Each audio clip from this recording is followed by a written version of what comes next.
गुरुदेव। अमृतंश बहनों तथा भाइयों, जिन महापुरुष ने समस्त वेदों का संकलन किया, वेदांत शास्त्र का प्रवर्तन किया, महाभारत तथा भागवत जिनकी कृतियां हैं, उन्होंने शास्त्रों के रूप में किसी ग्रंथ को मान्यता दी तो वो है भगवान श्री कृष्णोक्त गीता। तरह तरह की पूजा पद्धतियां परस्पर विरोधी संगठन धर्म के नाम पर प्रचलित है, जबकि धर्म का लक्ष्य है एक परमात्मा की शोध। कल्याण स्वरूप वो परमात्मा एक है, उसे प्राप्त करने की निश्चित क्रिया का पालन धर्म है। जब परमात्मा एक है, उसे प्राप्त करने की क्रिया एक है, तो बहुत से पंथ क्यों? इसके समाधान के लिए प्रस्तुत है यथार्थ गीता का भावांश, ये गीता कैसेट। धर्म के सरल स्वरूप और उसकी प्राप्ति हेतु निर्धारित क्रिया का क्रमबद्ध तथा पूर्ण विवरण योगेश्वर श्री कृष्णोक्त गीता है। विश्व के प्रत्येक महापुरुष ने जो कुछ भी साधन बताया है, वो सब का सब तथा अनेक गोपनीय स्थितियों का स्पष्टीकरण अकेले गीता में है। इसलिए संपूर्ण मानव जाति के कल्याण का अतर्क शास्त्र गीता है। महाभारत में संकेत है कि जब कौरवों और पांडवों की सेनाएं आमने सामने खड़ी हो गईं, तो संपूर्ण निशांतर कौरवों में प्रवेश कर गए और सभी देवता पांडवों में। इस कथन से महर्षि व्यास ने स्पष्ट कर दिया कि गीता के सभी पात्र देवता या असुर हैं तथा प्रतीकात्मक हैं। प्रत्येक मनुष्य के अंतःकरण में दैवी और आसुरी दो प्रकृतियां अनादिकाल से हैं। दैवी शक्तियों के सहयोग से जब मनुष्य अपने आत्म स्वरूप की ओर अग्रसर होता है, तो काम, क्रोध, राग, द्वेष इत्यादि आसुरी वृत्तियां बाधा के रूप में आक्रमण करती हैं। उनका पार पाना ही वास्तविक युद्ध है। अर्जुन श्रेय के लिए विकल था। उसकी दृष्टि में श्रेय का उपाय था कुल धर्म, पिंडोदक क्रिया, वर्ण संकर से बचाव, कुल क्षय से बचने के लिए युद्ध न करना इत्यादि। मात्र इतनी सी शंका के समाधान हेतु भगवान को उसे 18 अध्याय गीता समझानी पड़ी। अंत में पूछा कि क्या तेरा मोह नष्ट हुआ? अर्जुन ने स्वीकार किया कि भगवान, मेरा मोह नष्ट हो गया और अब मैं वैसा ही करूंगा जैसा भगवान ने उपदेश दिया है।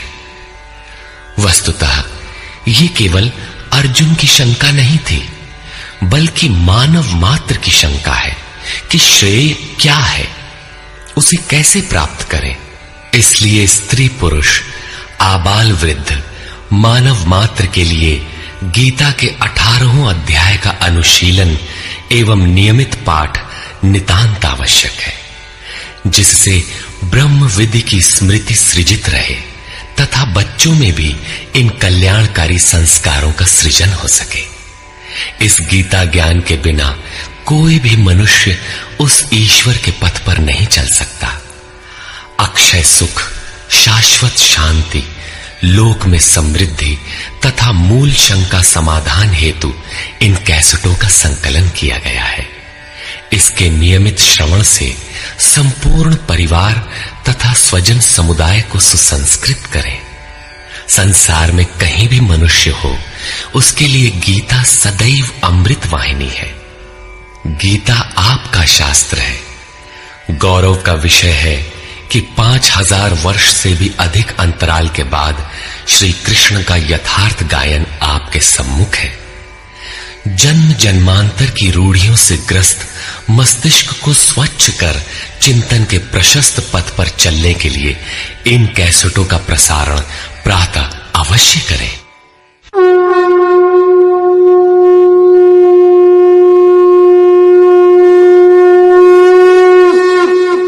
ओम श्री परमात्मने नमः।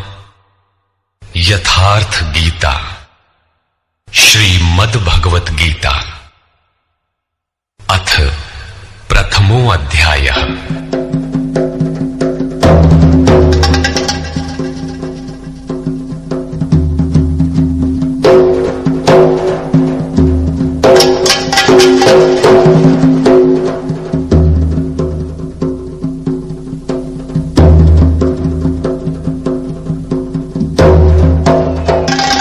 धृतराष्ट्र उवाच।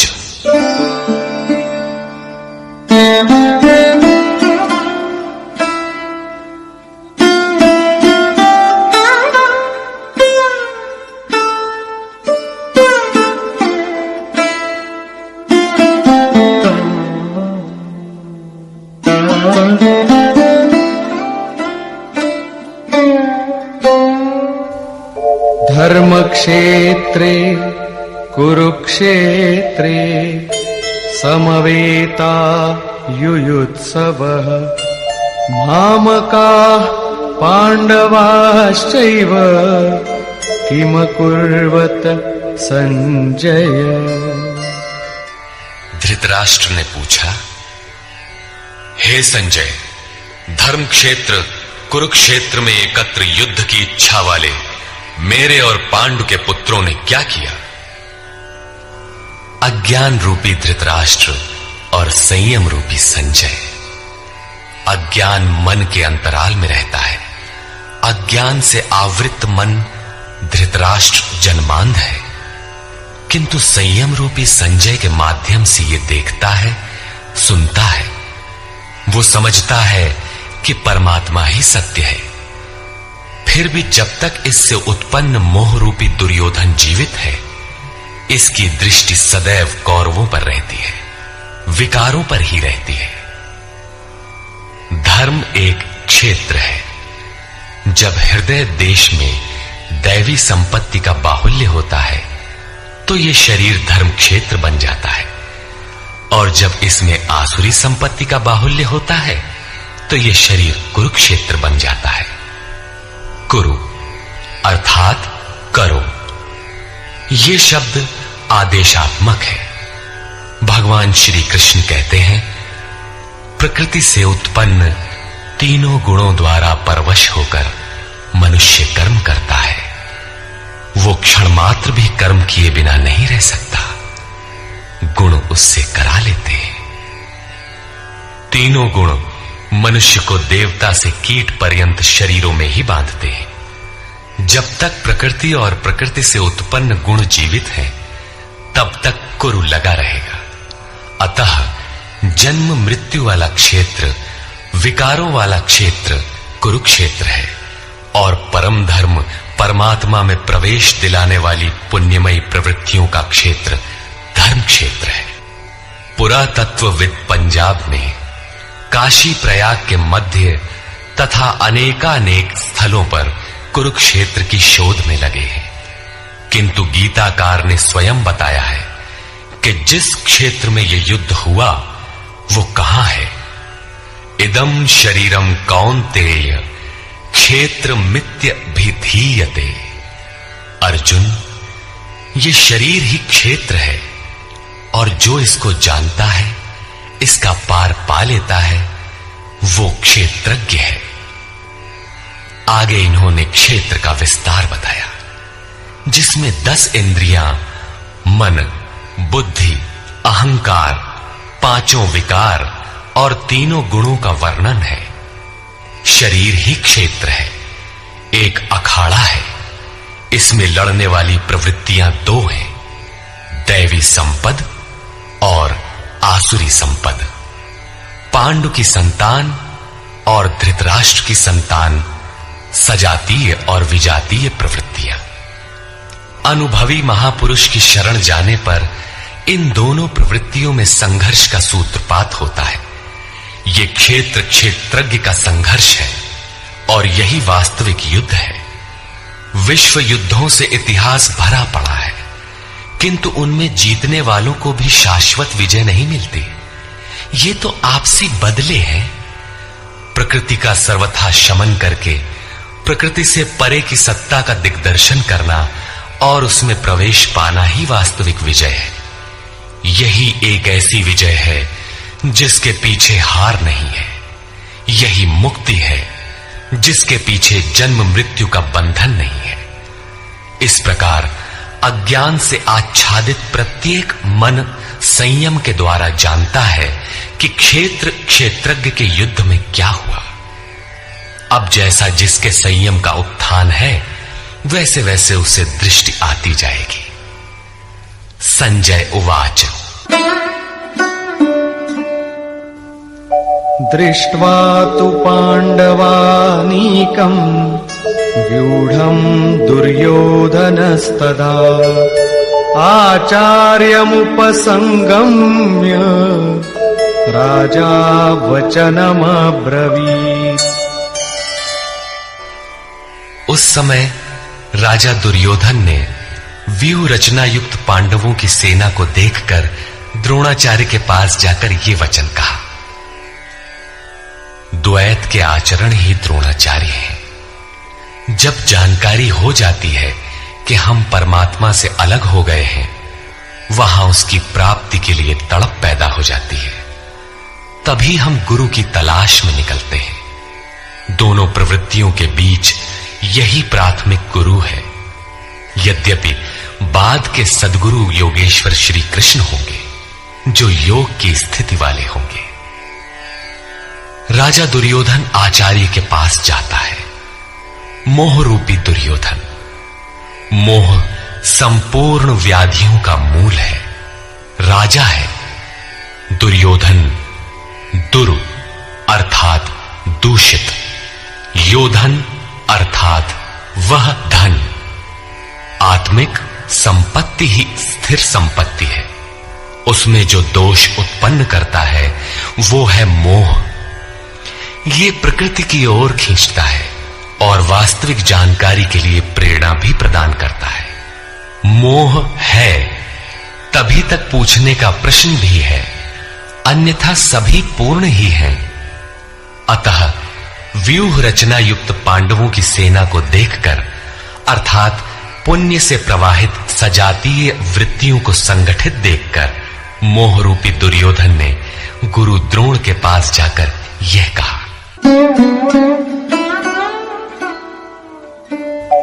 पश्यैतां पाण्डुपुत्राणाम् आचार्य महतीं चमू व्यूढां द्रुपदपुत्रेण तव शिष्येण धीमता। हे आचार्य, आपके बुद्धिमान शिष्य द्रुपद पुत्र धृष्टद्युम्न द्वारा व्यूहाकार खड़ी की हुई पांडु पुत्रों की इस भारी सेना को देखी। शाश्वत अचल पद में आस्था रखने वाला दृढ़ मन ही धृष्टद्युम्न है। यही पुण्यमयी प्रवृत्तियों का नायक है। साधन कठिन न मन कर टेका। साधन कठिन नहीं, मन की दृढ़ता कठिन होनी चाहिए। अब देखें सेना का विस्तार। अत्र शूरा महेश्वासा भीमार्जुन समायुधि युयुधानो विराटश्च द्रुपदश्च महारथः।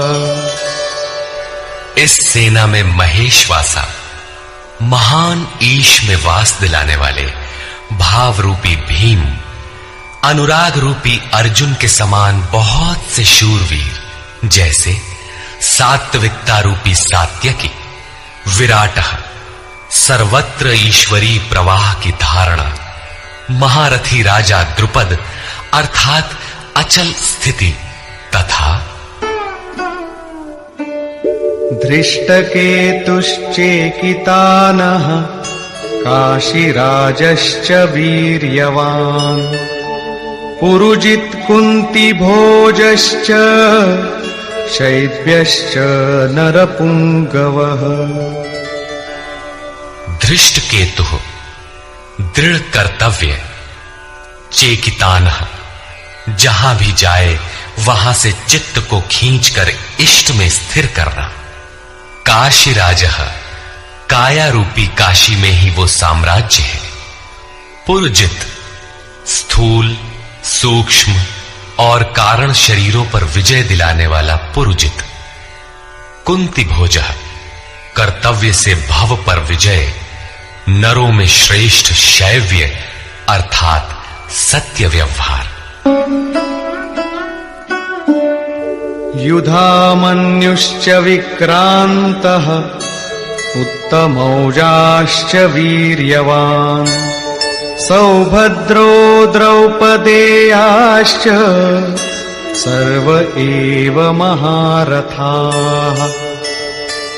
और पराक्रमी युधामन्यु, युद्ध के अनुरूप मन की धारणा, उत्तमौजाः, शुभ की मस्ती, सुभद्रा पुत्र अभिमन्यु। जब शुभ आधार आ जाता है तो मन भय से रहित हो जाता है। ऐसा शुभ आधार से उत्पन्न अभय मन, ध्यान रूपी द्रौपदी के पांचों पुत्र, वात्सल्य, लावण्य, सौम्यता, स्थिरता, सहृदयता, सब के सब महारथी हैं। साधन पथ पर संपूर्ण योग्यता के साथ चलने की क्षमताएं हैं। इस प्रकार दुर्योधन ने पांडव पक्ष के 15-20 नाम गिनाए, जो दैवी संपद के महत्वपूर्ण अंग हैं। विजातीय प्रवृत्ति का राजा होते हुए भी मोह ही सजातीय प्रवृत्तियों को समझने के लिए बाध्य करता है। दुर्योधन अपना पक्ष संक्षेप में कहता है, यदि कोई बाह्य युद्ध होता तो अपनी फौज बढ़ा चढ़ा कर गिनाता, विकार कम गिनाए गए, क्योंकि उन पर विजय पाना है। वे नाशवान हैं। केवल 5-7 विकार बताए गए, जिनके अंतराल में संपूर्ण बहिर्मुखी प्रवृत्ति विद्यमान है। जैसे अस्माकं तु विशिष्टाये तान्निबोध द्विजोत्तम, नायका मम सैन्यस्य संज्ञार्थं तान् ब्रवीमि ते। द्विजोत्तम, हमारे पक्ष में जो जो प्रधान हैं उन्हें भी आप समझ लें। आपको जानने के लिए मेरी सेना के जो नायक हैं उनको कहता हूं। बाह्य युद्ध में सेनापति के लिए द्विजोत्तम संबोधन असामयिक है। वस्तुतः गीता अंतःकरण की 2 प्रवृत्तियों का संघर्ष है, जिसमें द्वैत का आचरण ही द्रोण है। जब तक हम लेश मात्र भी आराध्य से अलग हैं, तब तक प्रकृति विद्यमान है, द्वैत बना है। इस द्वि पर जय पाने की प्रेरणा प्रथम गुरु द्रोणाचार्य से मिलती है। अधूरी शिक्षा ही पूर्ण जानकारी के लिए प्रेरणा प्रदान करती है। वो पूजा स्थली नहीं, वहां शौर्य सूचक संबोधन होना चाहिए। विजातीय प्रवृत्ति के नायक कौन कौन हैं?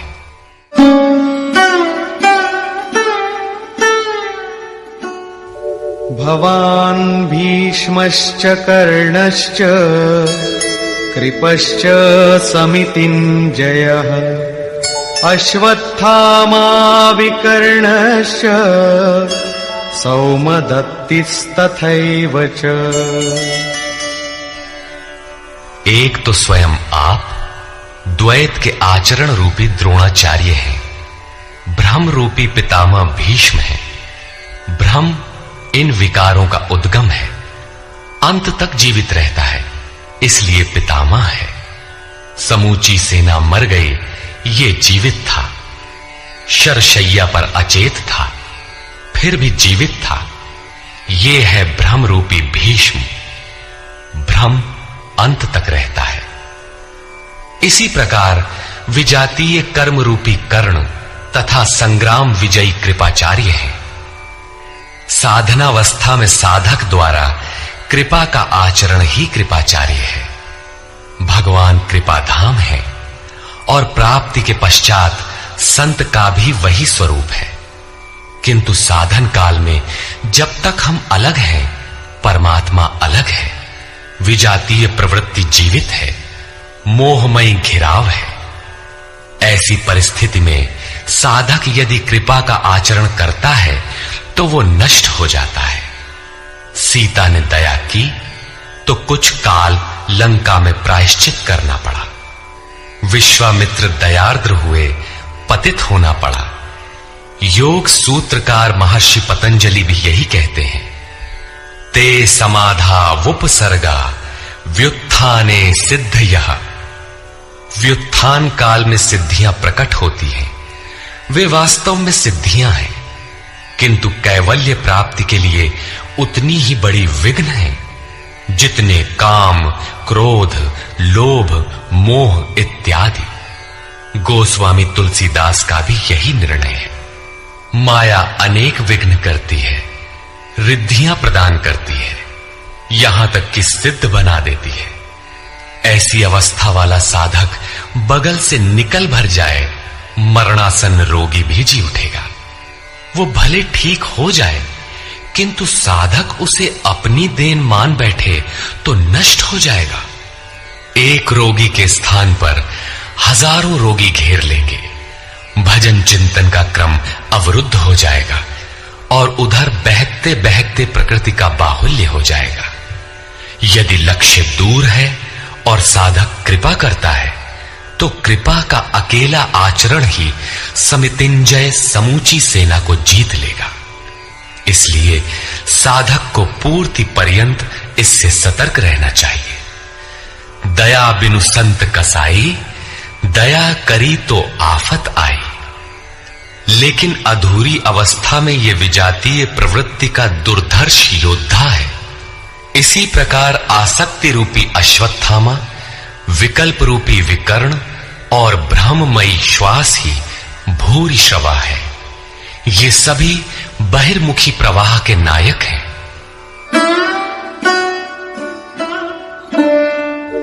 अन्ये च बहवः शूराः मदर्थे त्यक्तजीविताः नानाशस्त्र प्रहरणाः सर्वे युद्धविशारदाः।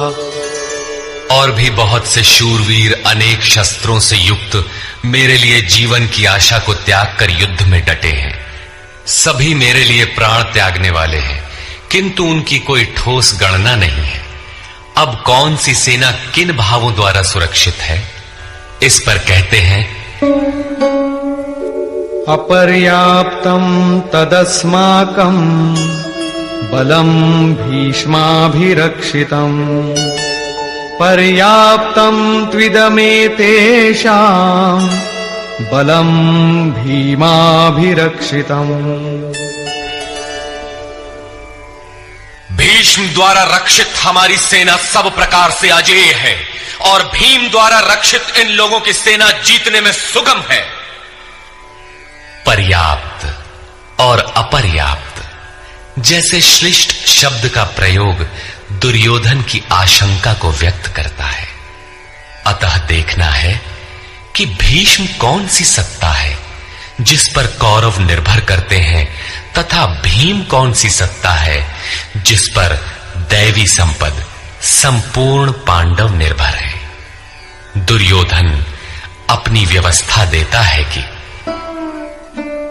अयनेषु च सर्वेषु यथा भागमवस्थिताः भीष्ममेवाभिरक्षन्तु भवन्तः सर्व एव हि। इसलिए सब मोर्चों पर अपनी अपनी जगह स्थित रहते हुए आप लोग सबके सब भीष्म की ही सब ओर से रक्षा करें।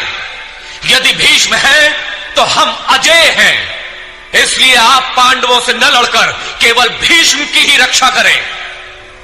कैसा योद्धा है भीष्म, जो स्वयं अपनी रक्षा नहीं कर पा रहा है, कौरवों को उसकी रक्षा व्यवस्था करनी पड़ रही है। ये कोई बाह्य योद्धा नहीं, ब्रह्म ही भीष्म है। जब तक ब्रह्म जीवित है तब तक विजातीय प्रवृत्तियां कौरव अजेय हैं।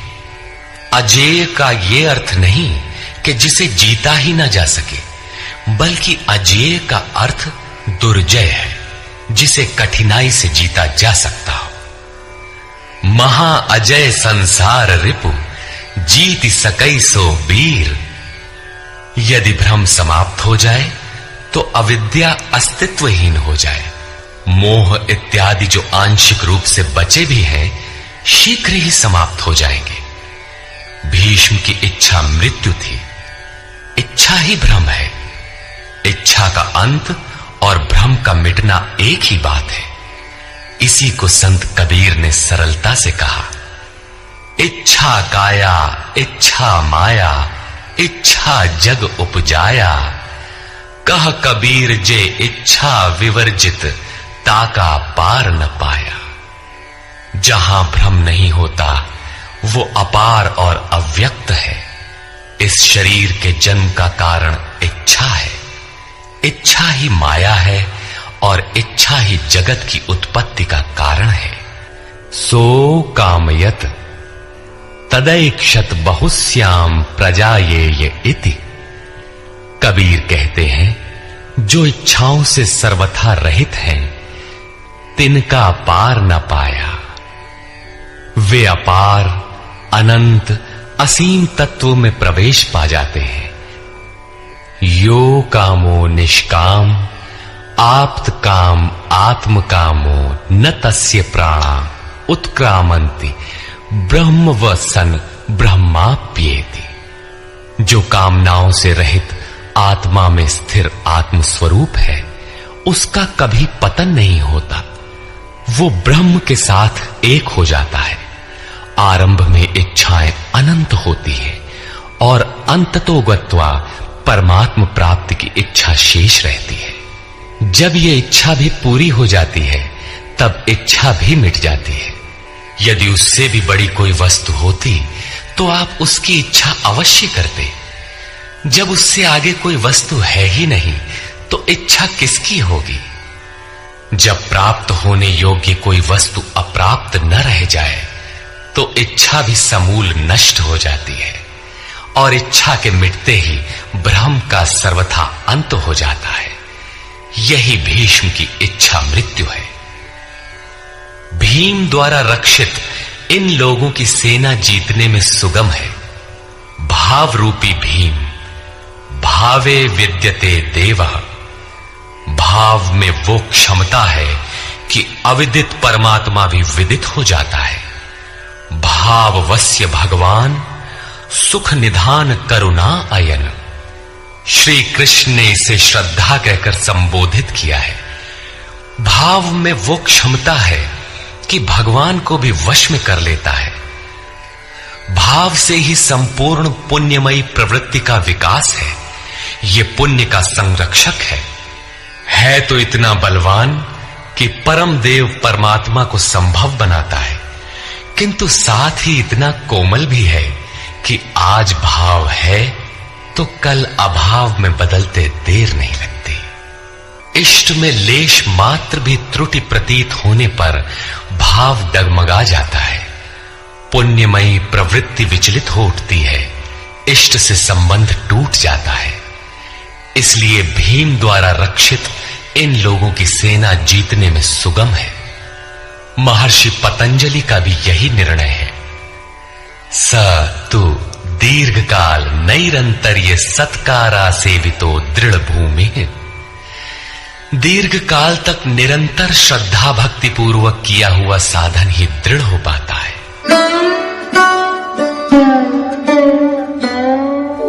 तस्य संजनयन् हर्षं कुरु वृद्धः पितामहः। सिंहनादं विनद्योच्चैः शंखं दध्मौ प्रतापवान्। इस प्रकार अपने बलाबल का निर्णय लेकर शंख ध्वनि हुई। शंख ध्वनि पात्रों के पराक्रम की घोषणा है कि जीतने पर कौन सा पात्र आपको क्या देगा। कौरवों में वृद्ध प्रतापवान पितामह भीष्म ने उस दुर्योधन के हृदय में हर्ष उत्पन्न करते हुए उच्च स्वर से सिंहनाद के समान भयप्रद शंख बजाया। सिंह प्रकृति से भयावह पहलू का प्रतीक है। घोर जंगल के नीरव एकांत में शेर की दहाड़ कान में पड़ जाए तो रोंगटे खड़े हो जाएंगे, हृदय कांपने लगेगा। यद्यपि शेर आपसे मीलों दूर है। भय प्रकृति में होता है, परमात्मा में नहीं। वो तो अभय सत्ता है।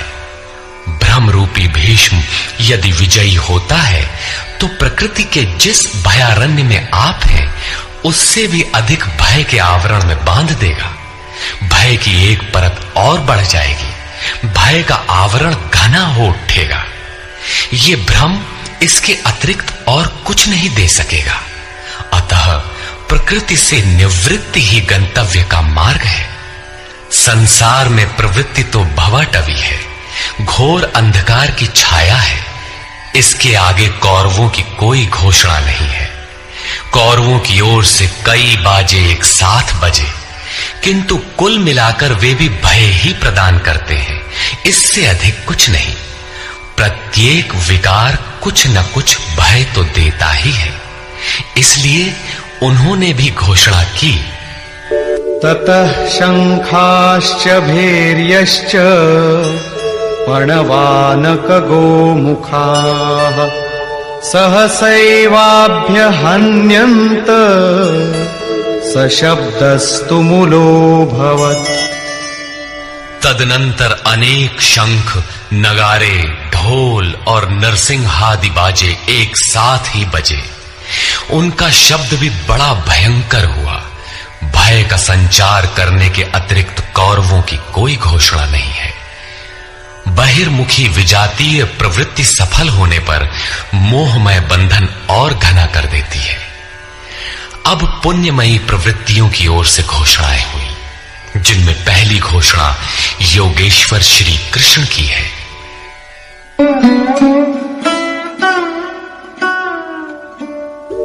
ततः श्वेतैर्हयैर्युक्ते महती स्यन्दने स्थितौ माधव पांडवश्चैव दिव्यौ शंखौ प्रदध्मतु।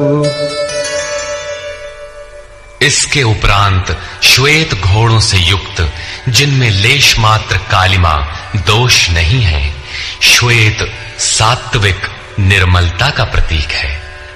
महति स्यन्दने, महान रथ पर बैठे हुए योगेश्वर श्री कृष्ण और अर्जुन ने भी अलौकिक शंख बजाए। अलौकिक का अर्थ है लोकों से परे, मृत्युलोक, देवलोक, ब्रह्मलोक।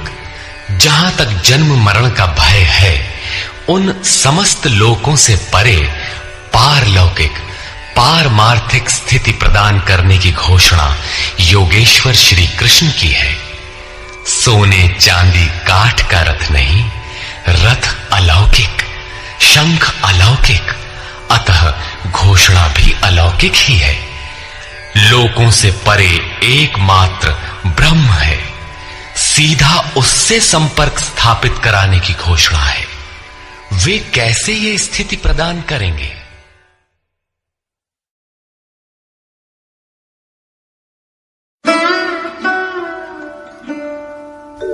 पांचजन्यं ऋषिकेशो देवदत्तं धनंजयः पौंड्रं दध्मौ महाशंखं भीमकर्मावृकोदरः।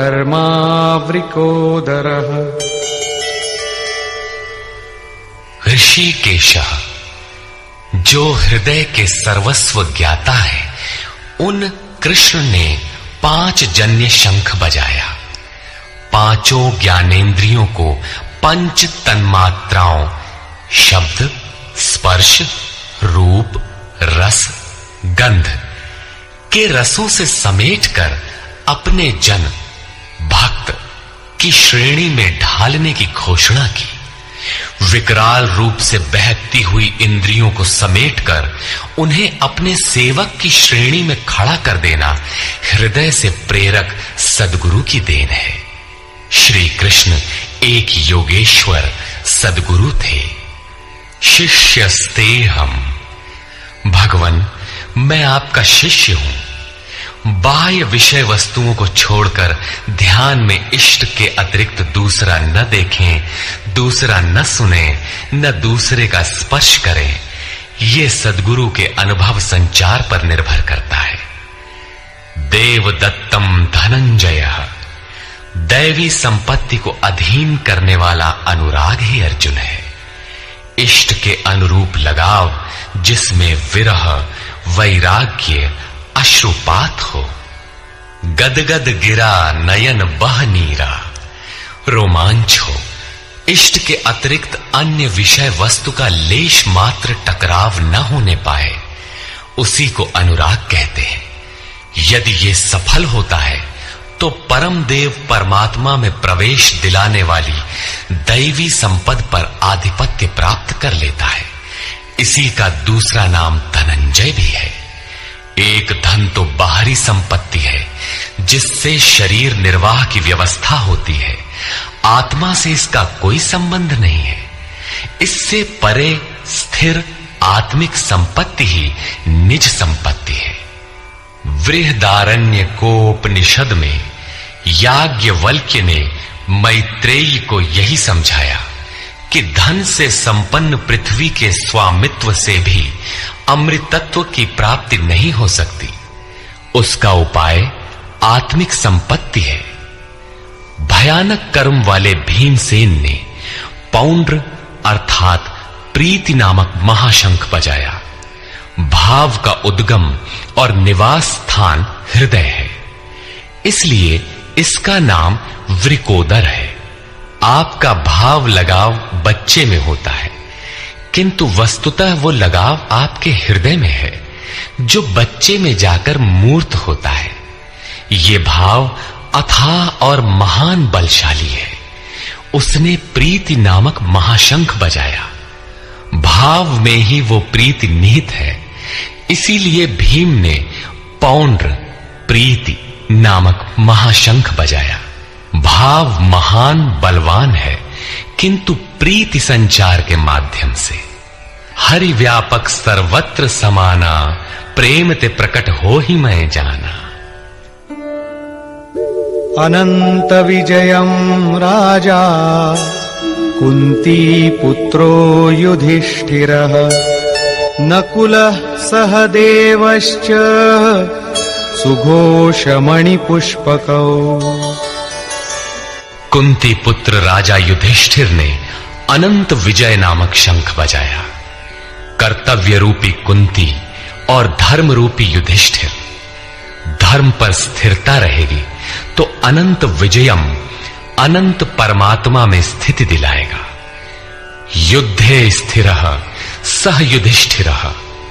प्रकृति पुरुष क्षेत्र क्षेत्रज्ञ के संघर्ष में स्थिर रहता है, महान दुख से भी विचलित नहीं होता। तो एक दिन जो अनंत है, जिसका अंत नहीं है, वो है परम तत्व परमात्मा, उस पर विजय दिला देता है। नियम रूपी नकुल ने सुघोष नामक शंख बजाया। ज्यों-ज्यों नियम उन्नत होगा, अशुभ का शमन होता जाएगा, शुभ घोषित होता जाएगा। सत्संग रूपी सहदेव ने मणिपुष्पक शंख बजाया। मनीषियों ने प्रत्येक श्वास को बहुमूल्य मणि की संज्ञा दी है। हीरा जैसी श्वासा बातों में बीती जाए। एक सत्संग तो वो है जो आप सत्पुरुषों की वाणी से सुनते हैं, किंतु यथार्थ सत्संग आंतरिक है। श्री कृष्ण के अनुसार आत्मा ही सत्य है, सनातन है। चित्त सब ओर से सिमटकर आत्मा की संगत करने लगे, यही वास्तविक सत्संग है। ये सत्संग चिंतन, ध्यान और समाधि के अभ्यास से संपन्न होता है। ज्यों-ज्यों सत्य के सान्निध्य में सुरत टिकती जाएगी, त्यों-त्यों एक-एक श्वास पर नियंत्रण मिलता जाएगा। मन सहित इंद्रियों का निरोध होता जाएगा। जिस दिन सर्वथा निरोध होगा, वस्तु प्राप्त हो जाएगी। वाद्य यंत्रों की तरह चित्त का आत्मा के स्वर में स्वर मिलाकर संगत करना ही सत्संग है। बाह्य मणि कठोर है, किंतु श्वास मणि पुष्प से भी कोमल है। पुष्प तो विकसित होने या टूटने पर कुम्हलाता है, किंतु आप अगले श्वास तक जीवित रहने की गारंटी नहीं दे सकते।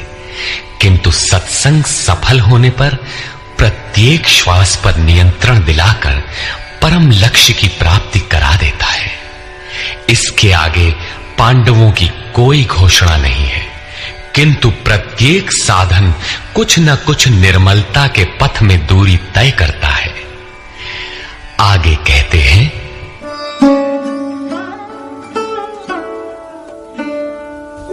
काश्यश्च परमेश्वासः शिखण्डी च महारथः धृष्टद्युम्नो विराटश्च सात्यकिश्चापराजितः। काया रूपी काशी। पुरुष जब सब ओर से मन सहित इंद्रियों को समेटकर काया में ही केंद्रित करता है तो परमेश्वासः परम ईश में वास का अधिकारी हो जाता है। परम ईश में वास दिलाने में सक्षम काया ही काशी है। काया में ही परम ईश का निवास है। परमेश्वास का अर्थ श्रेष्ठ धनुष वाला नहीं, बल्कि परम धन ईश धन वास है। शिखा सूत्र का त्याग ही शिखंडी है। आजकल लोग सिर के बाल कटा लेते हैं और सूत्र के नाम पर गले की जनेऊ हटा लेते हैं, अग्नि जलाना छोड़ देते हैं। हो गया सन्यास उनका। नहीं, वस्तुतः शिखा लक्ष्य का प्रतीक है जिसे आपको पाना है, और सूत्र है संस्कारों का। जब तक आगे परमात्मा को पाना शेष है, पीछे संस्कारों का सूत्रपात लगा हुआ है, तब तक त्याग कैसा, सन्यास कैसा? अभी तो चलने वाले पथिक हैं। जब प्राप्तव्य प्राप्त हो जाए, पीछे लगे हुए संस्कारों की डोर कट जाए, ऐसी अवस्था में ब्रह्म सर्वथा शांत हो जाता है। इसलिए शिखंडी ही ब्रह्म रूपी भीष्म का विनाश करता है। शिखंडी चिंतन पथ की विशिष्ट योग्यता है, महारथी है। धृष्टद्युम्न दृढ़ और अचल मन तथा विराटः सर्वत्र विराट ईश्वर का प्रसार देखने की क्षमता इत्यादि दैवी संपद के प्रमुख गुण हैं। सात्विकता ही सात्य की है। सत्य के चिंतन की प्रवृत्ति अर्थात सात्विकता यदि बनी है तो कभी गिरावट नहीं आने पाएगी। इस संघर्ष में पराजित नहीं होने देगी। द्रुपदो द्रौपदेयाश्च सर्वशः पृथिवीपते सौभद्रश्च महाबाहुः शंखान् दद्मुः पृथक् पृथक्। अचल पददायक द्रुपद और ध्यान रूपी द्रौपदी के पांचों पुत्र सहृदयता, वात्सल्य, लावण्य, सौम्यता इत्यादि साधन में महान सहायक महारथी हैं तथा बड़ी भुजा वाला अभिमन्यु, इन सब ने पृथक पृथक शंख बजाए। भुजा कार्यक्षेत्र का प्रतीक है। जब मन भय से रहित हो जाता है तो उसकी पहुंच दूर तक हो जाती है। हे राजन, इन सब ने अलग अलग शंख बजाए। कुछ न कुछ दूरी सभी तय कराते हैं। इनका पालन आवश्यक है, इसलिए इनके नाम गिनाए। इसके अतिरिक्त कुछ दूरी ऐसी भी है जो मन बुद्धि से परे है। भगवान स्वयं ही अंतःकरण में विराज कर तय कराते हैं। इधर दृष्टि बनकर आत्मा से खड़े हो जाते हैं और सामने स्वयं खड़ा होकर अपना परिचय करा लेते हैं। सघोषोधार्तराष्ट्राणाम् हृदयानि व्यदारयत् नभश्च पृथिवीं चैव तुमुलो व्यनुनादयन्। उस घोर शब्द ने आकाश और पृथ्वी को भी शब्दायमान करते हुए धृतराष्ट्र पुत्रों के हृदय विदीर्ण कर दिए। सेना तो पांडवों की ओर भी थी, किंतु हृदय विदीर्ण हुए धृतराष्ट्र पुत्रों के। वस्तुतः पांचजन्य दैवी शक्ति पर आधिपत्य, अनंत पर विजय, अशुभ का शमन और शुभ की घोषणा धारावाही होने लगे तो कुरुक्षेत्र आसुरी संपद, बहिर्मुखी प्रवृत्तियों का हृदय विदीर्ण हो जाएगा। उनका बल शनैः शनैः क्षीण होने लगता है। सर्वथा सफलता मिलने पर मोहमयी प्रवृत्तियां सर्वथा शांत हो जाती हैं।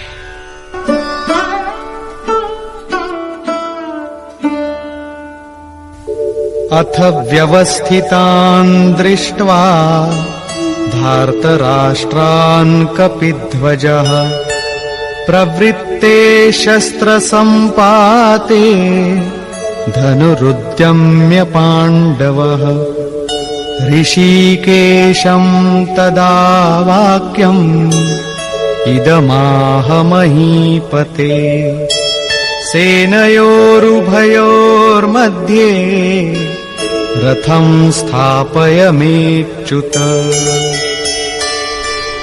संयम रूपी संजय ने अज्ञान से आवृत मन को समझाया कि हे राजन, उसके उपरांत कपिध्वज, वैराग्य रूपी हनुमान, वैराग्य ही ध्वज है जिसका, ध्वज राष्ट्र का प्रतीक माना जाता है। कुछ लोग कहते हैं ध्वजा चंचल थी, इसलिए कपिध्वज कहा गया, किंतु नहीं, यहां कपि साधारण बंदर नहीं, स्वयं हनुमान थे, जिन्होंने मान अपमान का हनन किया था। सममान निरादर आदरहीन। प्रकृति की देखी सुनी वस्तुओं से, विषयों से राग का त्याग ही वैराग्य है। अतः वैराग्य ही जिसकी ध्वजा है, उस अर्जुन ने व्यवस्थित रूप से धृतराष्ट्र पुत्रों को खड़े देखकर शस्त्र चलने की तैयारी के समय धनुष उठाकर ऋषिकेशम, जो हृदय के सर्वस्व ज्ञाता है, उन योगेश्वर श्री कृष्ण से ये वचन कहा, हे अच्युत, जो कभी च्युत नहीं होता, मेरे रथ को दोनों सेनाओं के बीच खड़ा करिए। यहां सारथी को दिया गया आदेश नहीं, इष्ट सद्गुरु से की गई प्रार्थना है, किस लिए खड़ा करें?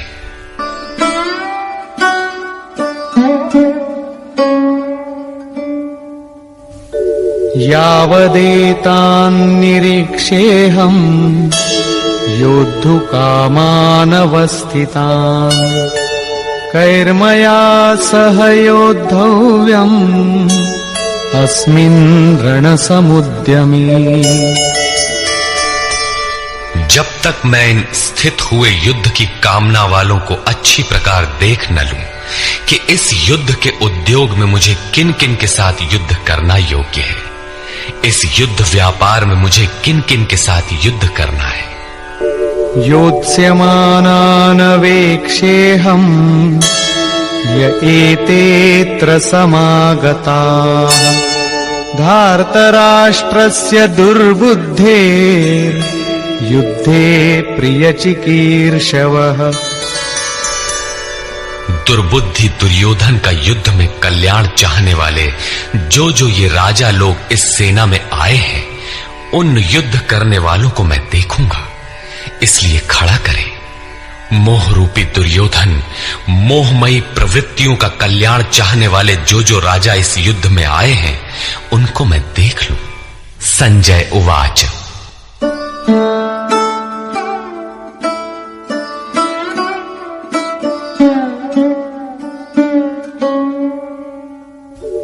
एवमुक्तो ऋषिकेशो गुडाकेशेन भारत सेनयोरुभयोर्मध्ये स्थापयित्वा रथोत्तमम् भीष्मद्रोणप्रमुखतः सर्वेषां च महीक्षिताम् उवाच पार्थ पश्यैतान् समवेतान् कुरु नीति। संजय बोला, निद्राजयी अर्जुन द्वारा इस प्रकार कहे जाने पर हृदय के ज्ञाता श्री कृष्ण ने दोनों सेनाओं के बीच भीष्म, द्रोण और महीक्षिताम शरीर रूपी पृथ्वी पर अधिकार जमाए हुए संपूर्ण राजाओं के बीच उत्तम रथ को खड़ा करके कहा कि पार्थ, इन इकट्ठे हुए कौरवों को देख, यहां उत्तम रथ सोने चांदी का रथ नहीं है। संसार में उत्तम की परिभाषा नश्वर शरीर के प्रति अनुकूलता प्रतिकूलता से की जाती है। ये परिभाषा अपूर्ण है। जो हमारे आत्मा हमारे स्वरूप का सदैव साथ दे, वही उत्तम है, जिसके पीछे अनुत्तम मलिनता न हो। तत्रापश्यत् स्थितान् पार्थः पितॄनथ पितामहान् आचार्यान् मातुलान् भ्रातॄन् पुत्रान् पौत्रान् सखींस्तथा श्वशुरान् सुहृदश्चैव सेनयोरुभयोरपि। इसके उपरांत अचूक लक्ष्य वाले पार्थिव शरीर को रथ बनाने वाले पार्थ ने उन दोनों सेनाओं में स्थित पिता के भाइयों को, पितामहों को, आचार्यों को, मामाओं को, भाइयों को, पुत्रों को, पौत्रों को, मित्रों को, श्वसुरों को और सुहृदों को देखा। दोनों सेनाओं में अर्जुन को केवल अपना परिवार, मामा का परिवार, ससुराल का परिवार, सुहृद और गुरुजन दिखाई पड़े। प्रचलित गणना के अनुसार 18 अक्षौहिणी 2.5-3 अरब के लगभग होता है, जो आज के विश्व की जनसंख्या के समकक्ष है। इतने मात्र के लिए यदा कदा विश्व स्तर पर आवास खाद्य समस्या बन जाती है। इतना बड़ा जन समूह अर्जुन के 3-4 रिश्तेदारों का परिवार मात्र था। क्या इतना बड़ा भी किसी का परिवार होता है? कदापि नहीं। ये हृदय देश का चित्रण है। तान् समीक्ष्य स कौन्तेयः सर्वान् बन्धूनवस्थितान् कृपया परयाविष्टो विषीदन्निदमब्रवीत्। इस प्रकार खड़े हुए उन संपूर्ण बंधुओं को देखकर अत्यंत करुणा से आवृत वो कुंती पुत्र अर्जुन शोक करता हुआ बोला। अर्जुन उवाच,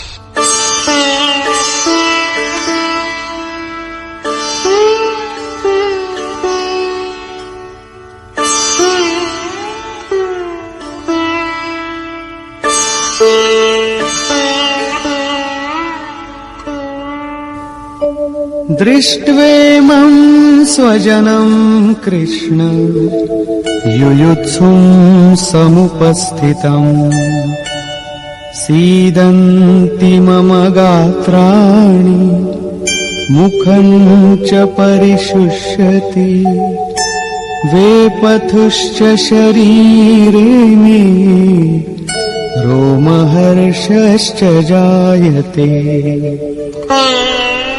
हे कृष्ण, इस युद्ध की इच्छा वाले खड़े हुए स्वजन समुदाय को देखकर मेरे अंग शिथिल हुए जाते हैं, मुख सूखा जाता है और मेरे शरीर में कंप तथा रोमांच हो रहा है।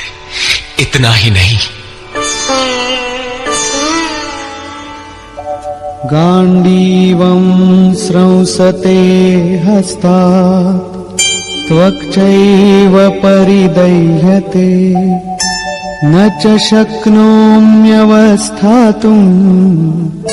भ्रमतीव च मे मनः। हाथ से गांडीव गिरता है, त्वचा भी जल रही है। अर्जुन को ज्वर सा हो आया, संतप्त हो उठा कि ये कैसा युद्ध है जिसमें स्वजन ही खड़े हैं। अर्जुन को भ्रम हो गया। वो कहता है, अब मैं खड़ा रह पाने में भी अपने को असमर्थ पा रहा हूं। अब आगे देखने की सामर्थ्य नहीं है। निमित्तानि च पश्यामि विपरीतानि केशव न च श्रेयोनुपश्यामि हत्वा स्वजनमाहवे। हे केशव, इस युद्ध का लक्षण भी विपरीत ही देखता हूं। युद्ध में अपने कुल को मारकर परम कल्याण भी नहीं देखता हूं। कुल को मारने से कल्याण कैसे होगा?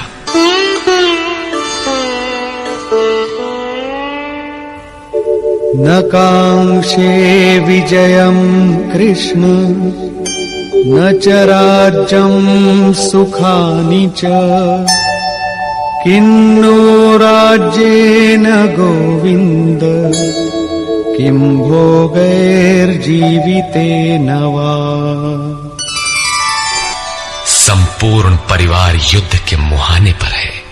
इन्हें युद्ध में मारकर विजय से मिलने वाला राज्य और राज्य से मिलने वाला सुख अर्जुन को नहीं चाहिए।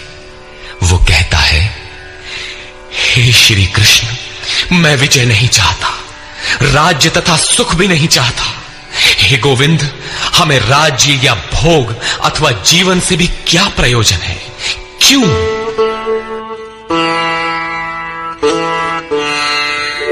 येषामर्थे काङ्क्षितं नो राज्यं भोगाः सुखानि च तैमेव स्थिता युद्धे प्राणान् त्यक्त्वा धनानि च। हमें जिनके लिए राज्य भोग और सुखादिक इच्छित हैं, वे ही परिवार जीवन की आशा त्याग कर युद्ध के मैदान में खड़े हैं। हमें राज्य इच्छित था तो परिवार को लेकर, भोग सुख और धन की पिपासा थी तो स्वजन और परिवार के साथ उन्हें भोगने की थी।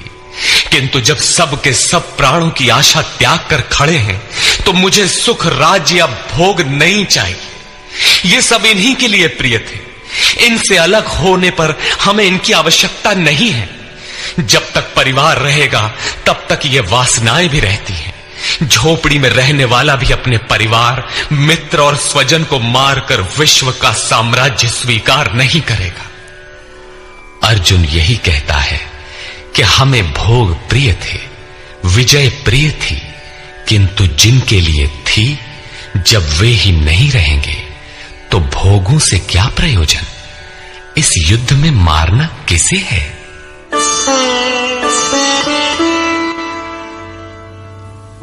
आचार्याः पितरः पुत्राः तथैव च पितामहाः मातुलाः श्वशुराः पौत्राः शालाः सम्बन्धिनस्तथा। इस युद्ध में ताऊ, चाचे, लड़के और इसी प्रकार दादा, मामा, श्वसुर, पोते, साले तथा समस्त संबंधी ही हैं।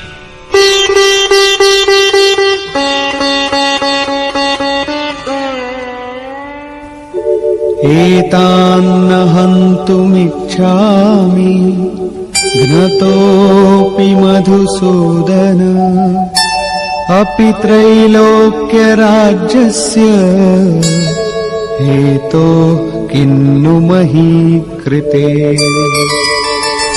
हे मधुसूदन, मुझे मारने पर भी अथवा 3 लोक के राज्य के लिए भी मैं इन सबको मारना नहीं चाहता।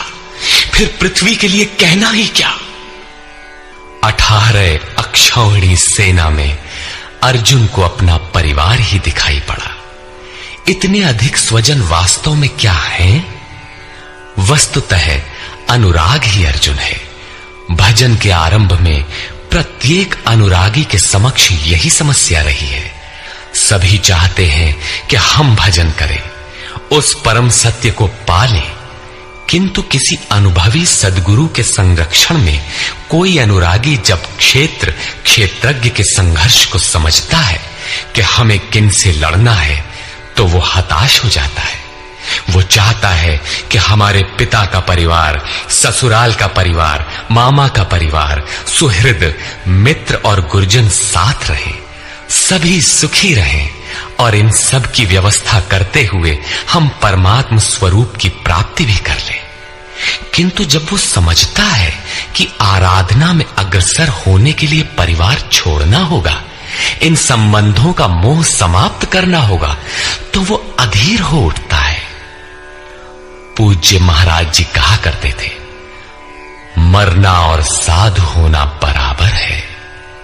साधु के लिए सृष्टि में दूसरा कोई जीवित है भी, किंतु घर वालों के नाम पर कोई नहीं है। यदि कोई है तो लगाव है, मोह समाप्त कहां हुआ? जहां तक लगाव है उसका पूर्ण त्याग, उस लगाव के अस्तित्व मिटने पर ही उसकी विजय है। इन संबंधों का प्रसार ही तो जगत है, अन्यथा जगत में हमारा क्या है? तुलसीदास कहे चिद विलास जग, बूझत बूझत बूझ है। मन का प्रसार ही जगत है। योगेश्वर कृष्ण ने भी मन के प्रसार को ही जगत कहकर संबोधित किया। जिसने इसके प्रभाव को रोक लिया, उसने चराचर जगत ही जीत लिया।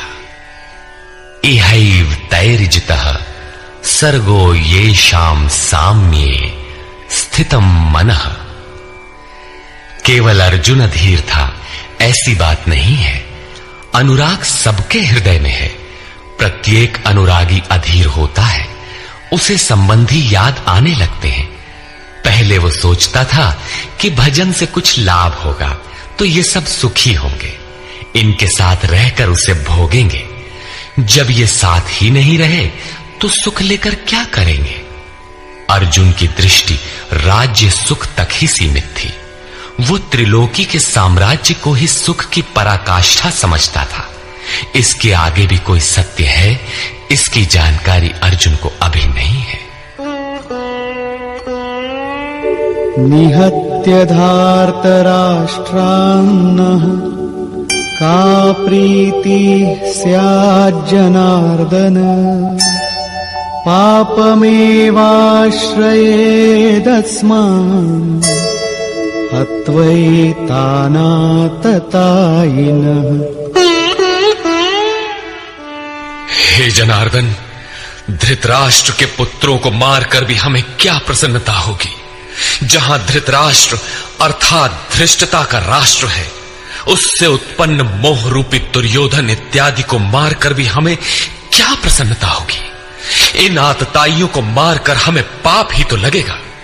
जो जीवन यापन के तुच्छ लाभ के लिए अनीति अपनाता है वो आतताई कहलाता है, किंतु वस्तुतः इससे भी बड़ा आतताई वो है जो आत्मा के पथ में अवरोध उत्पन्न करता है। आत्मदर्शन में बाधक काम, क्रोध, लोभ, मोह आदि का समूह ही आतताई है। तस्मान्नार्हा वयं हन्तुं धार्तराष्ट्रान् स्वबान्धवान् स्वजनं हि कथं हत्वा सुखिनः स्याम माधव।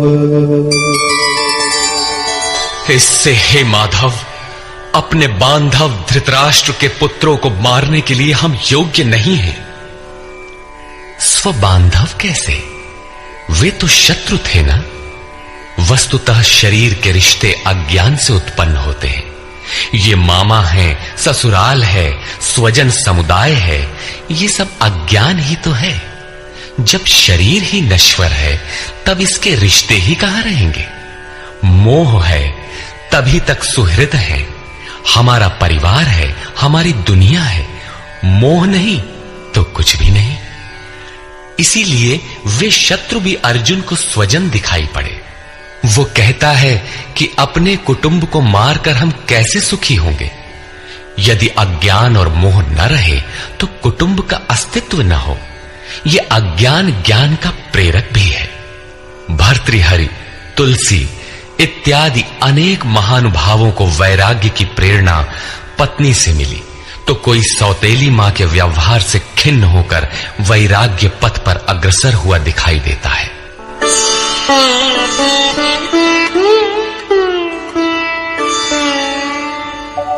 यद्यप्येतेन पश्यन्ति लोभोपहत चेतसः कुलक्षयकृतं दोषम् मित्रद्रोहे च पातकम्।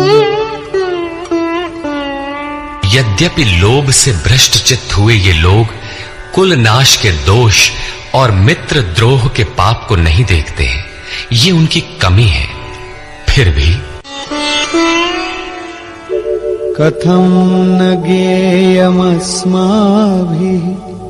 पापादस्मान्निवर्तितुम् कुलक्षयकृतं दोषम् प्रपश्यद्भिर्जनार्दन। हे जनार्दन, कुल नाश से होने वाले दोषों को जानने वाले हम लोगों को इस पाप से हटने के लिए क्यों नहीं विचार करना चाहिए? मैं ही पाप करता हूं ऐसी बात नहीं, आप भी भूल करने जा रहे हैं। कृष्ण पर भी आरोप लगाया। अभी वो समझ में अपने को कृष्ण से कम नहीं मानता। प्रत्येक नया साधक सद्गुरु की शरण जाने पर इसी प्रकार तर्क करता है और अपने को जानकारी में कम नहीं समझता। यही अर्जुन भी कहता है कि ये भले न समझे, किंतु हम आप तो समझदार हैं। कुल नाश के दोषों पर हमें विचार करना चाहिए। कुल नाश में दोष क्या है? कुलक्षये प्रणश्यन्ति कुलधर्माः सनातनाः धर्मे नष्टे कुलं कृत्स्नम् अधर्मोऽभिभवत्युत।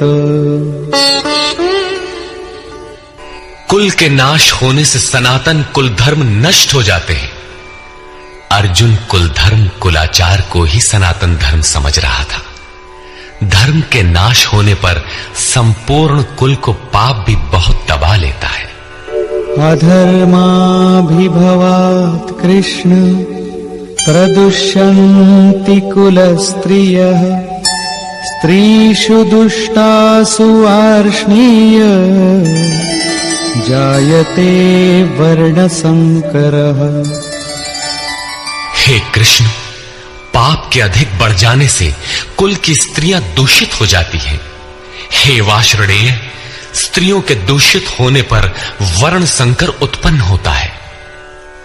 अर्जुन की मान्यता थी कि कुल की स्त्रियों के दूषित होने से वर्ण संकर होता है, किंतु श्री कृष्ण ने इसका खंडन करते हुए आगे बताया कि मैं अथवा स्वरूप में स्थित महापुरुष यदि आराधना क्रम में भ्रम उत्पन्न कर दे तब वर्ण संकर होता है। वर्ण संकर के दोषों पर अर्जुन प्रकाश डालता है।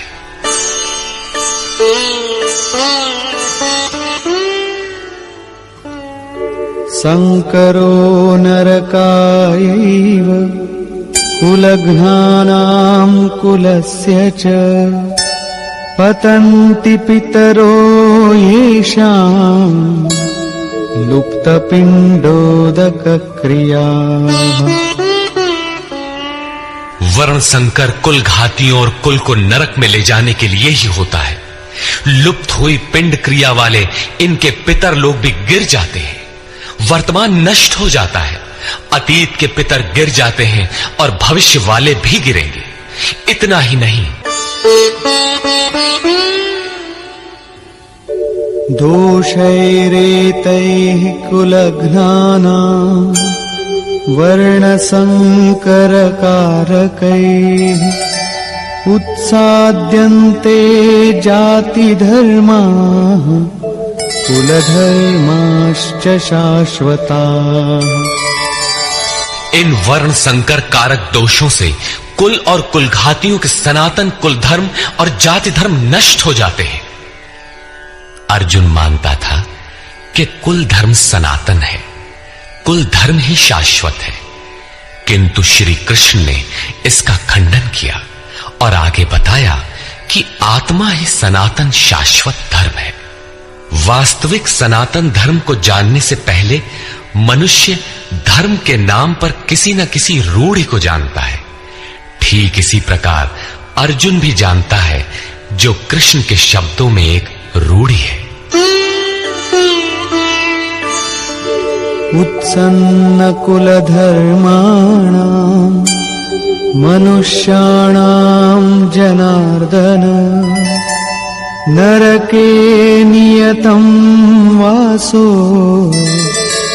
भवतीत्यनुशुश्रुम। हे जनार्दन, नष्ट हुए कुल धर्म वाले मनुष्यों का अनंत काल तक नरक में वास होता है, ऐसा हमने सुना है। कुल धर्म ही नहीं नष्ट होता, बल्कि शाश्वत सनातन धर्म भी नष्ट हो जाता है। जब धर्म ही नष्ट हो गया तो ऐसे पुरुष का अनंत काल तक नरक में निवास होता है, ऐसा हमने सुना है, देखा नहीं, सुना है। अहो बत महत् पापं कर्तुं व्यवसिता वयम् यद्राज्य सुखलोभेन हन्तुं स्वजनमुद्यता। अहो, शोक है कि हम लोग बुद्धिमान होकर भी महान पाप करने को तैयार हुए हैं। राज्य और सुख के लोभ से अपने कुल को मारने के लिए उद्यत हुए हैं। अभी अर्जुन अपने को कम ज्ञाता नहीं समझता। आरंभ में प्रत्येक साधक इसी प्रकार बोलता है। महात्मा बुद्ध का कथन है कि मनुष्य जब अधूरी जानकारी रखता है तो अपने को महान ज्ञानी समझता है, और जब आधे से आगे की जानकारी हासिल करने लगता है तो अपने को महान मूर्ख समझता है। ठीक इसी प्रकार अर्जुन भी अपने को ज्ञानी ही समझता है। वो कृष्ण को ही समझाता है कि उस पाप से परम कल्याण हो, ऐसी बात भी नहीं। केवल राज्य और सुख के लोभ में पड़कर हम लोग कुल नाश करने को उद्यत हुए हैं, महान भूल कर रहे हैं। हम ही भूल कर रहे हैं ऐसी बात नहीं, आप भी भूल कर रहे हैं। एक धक्का कृष्ण को भी दिया। अंत में अर्जुन अपना निर्णय देता है। यदि माम प्रतीकारम् अशस्त्रं शस्त्रपाणयः धार्तराष्ट्रारणे हन्युः तन्मे क्षेमतरं भवेत्। यदि मुझ शस्त्र रहित न सामना करने वाले को शस्त्रधारी धृतराष्ट्र के पुत्र रण में मारे तो उनका वो मारना भी मेरे लिए अति कल्याणकारक होगा। इतिहास तो कहेगा कि अर्जुन समझदार था, जिसने अपनी बलि देकर युद्ध बचा लिया। लोग प्राणों की आहुति दे डालते हैं कि भोले भाले मासूम बच्चे सुखी रहे, कुल तो बचा रहे। मनुष्य विदेश चला जाए, वैभव पूर्ण प्रासाद में रहे, किंतु 2 दिन बाद उसे अपनी छोड़ी हुई झोपड़ी याद आने लगती है। मोह इतना प्रबल होता है। इसीलिए अर्जुन कहता है कि शस्त्रधारी धृतराष्ट्र के पुत्र मुझ न प्रतिकार करने वाले को रण में मार दे, तब भी वो मेरे लिए अति कल्याणकारी होगा, ताकि लड़के तो सुखी रहें। संजय उवाच।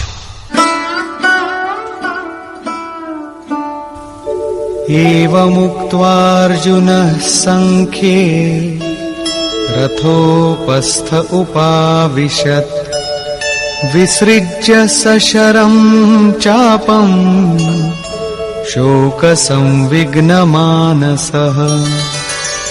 संजय बोला कि रणभूमि में शोक से उद्विग्न मन वाला अर्जुन इस प्रकार कहकर बाण सहित धनुष को त्याग कर रथ के पिछले भाग में बैठ गया, अर्थात क्षेत्र क्षेत्रज्ञ के संघर्ष में भाग लेने से पीछे हट गया।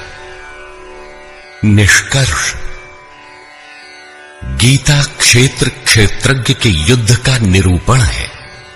यह ईश्वरीय विभूतियों से संपन्न भगवत स्वरूप को दिखाने वाला गायन है। यह गायन जिस क्षेत्र में होता है वह युद्ध क्षेत्र शरीर है, जिसमें दो प्रवृत्तियां हैं, धर्म क्षेत्र और कुरुक्षेत्र। उन सेनाओं का स्वरूप और उनके बल का आधार बताया। शंख ध्वनि से उनके पराक्रम की जानकारी मिली।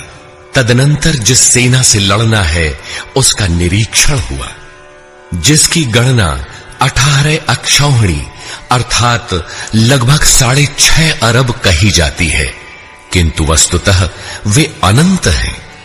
प्रकृति के दृष्टिकोण दो हैं, एक इष्टोन्मुखी प्रवृत्ति दैवी संपद, दूसरी बहिर्मुखी प्रवृत्ति आसुरी संपद। दोनों प्रकृति ही हैं। एक इष्ट की ओर उन्मुख करती है, परम धर्म परमात्मा की ओर ले जाती है, और दूसरी प्रकृति में विश्वास दिलाती है। पहले दैवी संपद को साध कर आसुरी संपद का अंत किया जाता है, फिर शाश्वत सनातन परब्रह्म के दिग्दर्शन और उसमें स्थिति के साथ दैवी संपद की आवश्यकता शेष हो जाती है। युद्ध का परिणाम निकल आता है। अर्जुन को सैन्य निरीक्षण में अपना परिवार ही दिखाई पड़ता है, जिसे मारना है। जहां तक संबंध है उतना ही जगत है। अनुराग के प्रथम चरण में पारिवारिक मोह बाधक बनता है। साधक जब देखता है कि मधुर संबंधों में इतना विच्छेद हो जाएगा जैसे वे थे ही नहीं, तो उसे घबराहट होने लगती है। स्वजना शक्ति को मारने में उसे अकल्याण दिखाई देने लगता है। वह प्रचलित रूढ़ियों में अपना बचाव ढूंढने लगता है, जैसा अर्जुन ने किया। उसने कहा, कुल धर्म ही सनातन धर्म है। इस युद्ध से सनातन धर्म नष्ट हो जाएगा, कुल की स्त्रियां दूषित होंगी, वर्ण संकर पैदा होगा, जो कुल और कुलघातियों को अनंत काल तक नरक में ले जाने के लिए ही होता है। अर्जुन अपनी समझ से सनातन धर्म की रक्षा के लिए विकल है। उसने श्री कृष्ण से अनुरोध किया कि हम लोग समझदार होकर भी ये महान पाप क्यों करें? अर्थात श्री कृष्ण भी पाप करने जा रहे हैं। अंततो गत्वा पाप से बचने के लिए मैं युद्ध नहीं करूंगा, ऐसा कहता हुआ हताश अर्जुन रथ के पिछले भाग में बैठ गया। क्षेत्र क्षेत्रज्ञ के संघर्ष से पीछे हट गया। टीकाकारों ने इस अध्याय को अर्जुन विषाद योग कहा है। अर्जुन अनुराग का प्रतीक है। सनातन धर्म के लिए विकल होने वाले अनुरागी का विषाद योग का कारण बनता है। यही विषाद मनु को हुआ था। हृदय बहुत दुख लाग, जन्म गयऊ हरि भगति बिनु। संशय में पड़कर ही मनुष्य विषाद करता है। उसे संदेह था कि वर्ण संकर पैदा होगा जो नरक में ले जाएगा। सनातन धर्म के नष्ट होने का भी उसे विषाद था। अतः संशय विषाद योग का सामान्य नामकरण इस अध्याय के लिए उपयुक्त है। अतः ओम तत्सदिति श्रीमद् भगवद गीता सूपनिषत्सु ब्रह्म विद्यायाम योग शास्त्रे श्री कृष्णार्जुन संवादे संशय विषाद योगो नाम प्रथमोऽध्यायः। इस प्रकार स्वामी अड़गड़ानंद कृत श्रीमद् भगवद गीता के भाष्य यथार्थ गीता का प्रथम अध्याय पूर्ण होता है। हरि ओम तत्सत।